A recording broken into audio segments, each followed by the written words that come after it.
Nous sommes rassemblés pour suivre une activité contre les violences faites aux filles et aux femmes et aux veuves, particulièrement aux veuves. Le rythme de veuvage ici en Centrafrique, c'est vraiment compliqué. Vous voyez que si la femme est devenue veuve subitement, elle perd tous les droits. Même les droits des enfants, même les droits de gardiennage de ses propres enfants, la femme d'abord commence à perdre ça.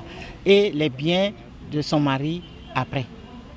Donc vraiment, c'est terrible. C'est pour cette raison que nous avons organisé cette journée pour parler longuement sur le veuvage en Centrafrique. Le droit coutumier est plus fort que le droit enregistré dans la loi, quoi.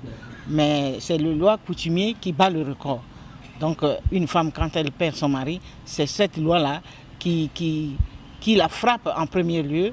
Et si elle connaît son droit, elle se débat pour aller au tribunal, aller devant les juges pour reconquérir ses droits.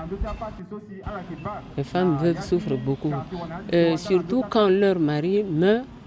Les parents du défunt les fait souffrir. Mais normalement, quand un mari meurt, la famille provoque une réunion de famille et puis désigne un responsable comme héritier pour être à la tête de tout, quoi.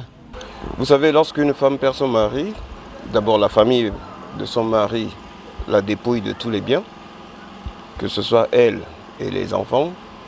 La famille en plus s'approprie tout ce qui était en principe son héritage. Et pourtant la loi prévoit qu'une veuve est protégée.